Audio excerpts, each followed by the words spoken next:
Hi, Woodland Star. My name is Greg Curtis, and I work with LearningBoard. And we thought it would be a good idea to do a quick demo video for LearningBoard, as well as provide you with some information that you can use to log on and poke around with. Right now, I'm going to log on to LearningBoard with the information that will have been sent to you regarding logon username and password. And I'll just log on to the system here. One thing to note is that LearningBoard's contextual. So when I log on as a teacher, it will show me my classes and my courses. All right. So here I am, and as this teacher, I have my courses and the sections of those courses listed in here. As well, up here are access points to different parts of LearningBoard. And I'll show you some of them today, but we're going to keep it to the foundation feedback module to help us to sort of focus what we're doing right now. So I'm just going to go to this, which I've already put in a little bit of a demo unit for you, to Math 7, 7B, Term 3. And this is the Teaching Hub. So what it does is it shows you basically the units and assessments and learning activities that you have for that section in that course, so that you can easily access them and go into them. On the right is a list of students enrolled in that course, so you have easy access to them, as well as their portfolios, their assessment results, and so on and so forth as you go through. So what I'm going to do, though, from Teaching Hub is I'm going to go to Foundation. I can either do it here, or as I mentioned before, up here. If I do it here, it will take me right to the foundation element for that course. And this is really a curriculum design and mapping system. Right? I call it Foundations because the idea is that this be where the things start with learning, but it's not a product in and of itself. It drives a lot of what else happens within LearningBoard. So I'm just going to create a new unit, and I'm just going to do some quick things here just to show you, but we put a name in, we put a unit description in, and we put a start and end date in because we want to be able to use that information to calendar some of these things later on, right, to provide easy access, like I showed you on the Teaching Hub, but also for students and parents and so on. So this is sort of like the unit header, we'll put it that way. Once I do that, up comes a framework for me to design units. This is a basic UBD type unit, understanding by design, but we have other templates or can customize for you. First of all, I just wanted to show you that I can do this as an interdisciplinary unit in, say, Science 7. I can add another teacher here who would have access to edit and so on. So I have that ability to do interdisciplinary things. Okay, so again, that's the second screen just allows me to do that. By the way, we've just moved this demo to a different server, and this is why you see the editor error here. That'll be fixed shortly, but it's not a big deal for this purpose. So I move on. I go to goals. Now, because this is a Math 7 course, if we have the standards, academic standards set up properly, it should just show those. So we should be able to go in and say, okay, this is, this standard and these big pieces that are here that are going to be the goals for this unit, for the whole unit. And so I can select those to do so. I can also add more standards from other things, like let's say it's technology or research standards that you might have. I can bring those into play as well. Now down here are what I call impacts. They are the transformational learning goals at the heart of a school's mission.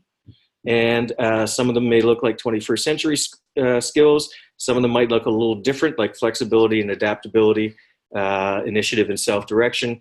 These are school-based, so a school can decide what it wants to treat as its goals for learning, but what it allows us to do is to bring these things alongside our academic goals, okay, which is what we want. So we have the impacts. Below those are broken into what I call performance areas, or chunks of doing, innovation and creativity.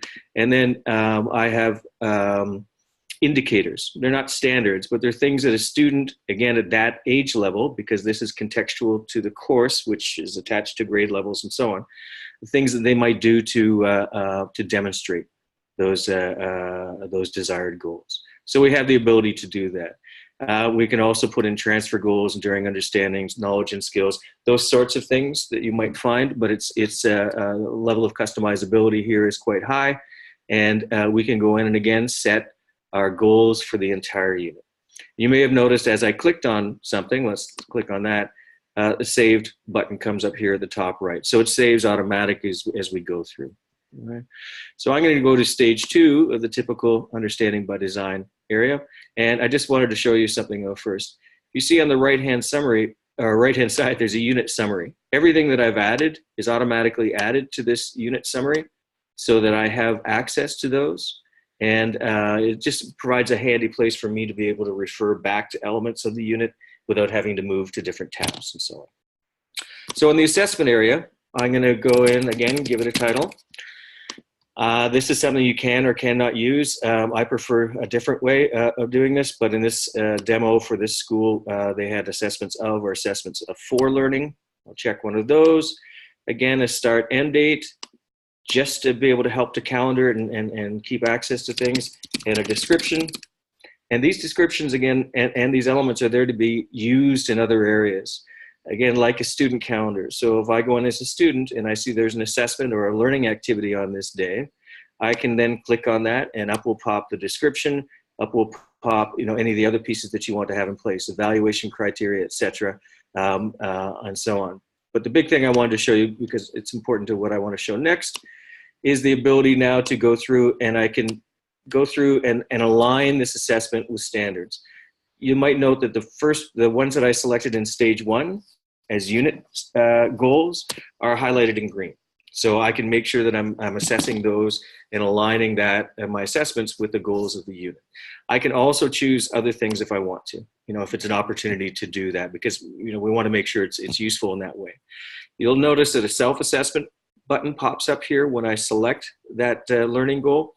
And that means that now a student will get an alert and be asked to self-assess on that element for that assessment task if I, as a teacher, desire. If I don't have to. And it's the same thing with impacts. I go in, it shows me which ones have been selected as unit goals. And maybe for this particular task, I think this is a really good opportunity for me to give students feedback on the group member skills as part of the task. Okay, and then again, there are alignments we can make with other pieces and so on there, and we can add resources. And again, this is important that we want to make use of elements of the units for other purposes. So I can add resources to an assessment or a learning activity, and I can decide whether or not I want to make it available to students. So if I say it's here, let's go down again. If it's I want to make it available to students, it's a file or a link or a text description or whatever, I can select that. Now a student can access that through their calendar. Students and parents will never go into Foundation and feedback. They have a portal, their own learning board, with which they can access what we want to make available to them. But I want to make sure that keeping an up-to-date unit is of use, both to teachers and students and parents and so on. So I'll put that in, I'll just sort of move away from that. And here it is. Same thing with learning activities. I can design a learning activity, align it with standards, academic standards and impacts, or those transformational goals for learning. And I can put all those things into one place. Now, I just want to show you, there are also publishing and depublishing elements of this, because we want to make sure that you can keep things and edit them until you're ready to release them. And that's an important thing, so that not everything's live for you. So if a week before the assessment or a few days before the assessment, I want to publish it, I can do so. And I can do so by selecting dates and again, just to calendar it and give a rough span of dates as to when that's going to take place. And I can do it for the various sections, because those sections may meet on different days or so on. Okay, so that's sort of a publishing, depublishing format that we have within the system as well. All right. I'm going to go back to the course, okay, and you see that thing that I put here is there. I can publish the unit. I can copy it if I have, another course I'm teaching that's going to have similar elements as this unit and I want to tweak it, I can export it, I can delete it, I can do those sorts of things. But right now what I'm going to go to is feedback. Now, feedback, and for 7B. Feedback is, it's not a grade book, and I want to stress that. It's not about plopping in numeric or alphanumeric grades in for kids. It's about providing qualitative feedback and important feedback to students on an ongoing basis about elements that are important in their learning. So this is one I did before. I'll click on Take Me There. You see, it gives me my class list on the left-hand side. I click on Pascal, and this is where the connection with foundations is important. Those standards that I selected as being part of the accessible elements of that task are now listed here. Okay, so it has a direct link. It's drawn from foundations, and it creates this feedback blank for me, including the elements of the impacts, those transformational goals, with the scales that I've developed some scales for both the cognitive skills and the dispositions that are part of those scales. So we have an assessment framework that is really quite consistent for kids, for teachers, for parents. It's very transdisciplinary in that the scales apply across subject areas and grade levels, and it's just a way in which we can start using a language, a simple language about what has been demonstrated, how that demonstration of learning has been interpreted by either the teacher or the student, and we can now capture it as qualitative data in that way. I can also put a comment in here for the student, whatever I might be. I save it. If you see up here, it shows me a yellow clock there. So the exclamation mark, red exclamation mark, means that it hasn't been started yet, the assessment. This yellow one means that it has been started. And when I want to mark, say this is complete and basically release it to the student, I click on that, and now it's available to the student, and I see a check mark there. Okay, so, and this is how we gather assessment feedback, and the data that's behind our interpretations, qualitative interpretations, and the level to which a student demonstrated something is all now gathered in a simple database that has, a scale for academic elements, a scale for transdisciplinary cognitive skills that are part of our impacts, right, or our transformational goals for learning, and as well for dispositions, right, a developmental scale for dispositions. So that means that we can gather all this stuff up, and we can actually drive reporting through this and generate either static reports or, more interestingly, dynamic reports, ongoing reports for students that aren't time-bound and reflect, reasonable chunks of learning experiences. We have student portfolio elements in here in which students can tag pieces of evidence and self-select them, tag them, and self-assess them and reflect on them. And that data can then be captured and looked alongside teacher feedback. So there are a lot of elements to this, as well as I mentioned before, of a parent portal and a student portal. There are ways in which, as a grade level team or whatever, you can look at the assessment results that you have rather than just looking at the curriculum, so that you can make real data-informed decisions and adjustments. And so there's a lot to it, but I thought I would just show these elements because I think they're the ones that perhaps are most immediate in your world in terms of how do I create curriculum, how do I create assessments, how do I provide feedback on that assessment, and what structures can we use. And again, LearningBoard is always in development. We only work with a few schools right now, so we really like to work with schools like yours who have an interest in transformational learning goals, which is why we elevate them in both our curriculum design, our assessment feedback, and our reporting, the opportunity to do student self-reporting as well. And there's a lot of it that's customizable in terms of the content or your elements that you want to include and the frameworks that you want to use.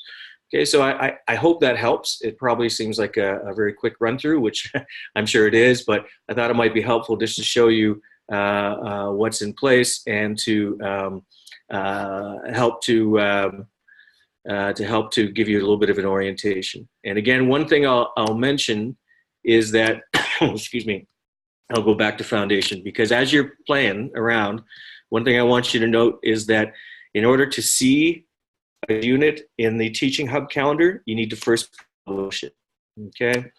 In order to see an assessment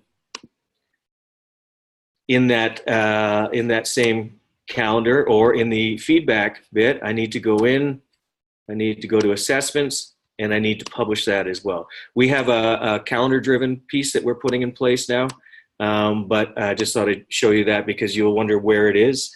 It has to be published before it shows up. And now if I go to my Teaching Hub or I go to Foundations, right, I will see that I'm going to go to Foundation. I will, sorry, let me go to feedback for that one, for 7B. You see the one that I just published is there. And if I go to Teaching Hub, you'll see that both the assessment and the unit that I just published are now available here. So we'll be moving that to a calendar-based publishing and depublishing, but I wanted to tell you that because you'll wonder where your stuff's gone. Anyway, obviously just an informal overview. I hope it helps. Please feel free to engage in any questions you can leave maybe at the bottom of this video. And I hope we keep in contact, and I hope the experience is good for you. I'll say goodbye for now, and all the best. Bye-bye.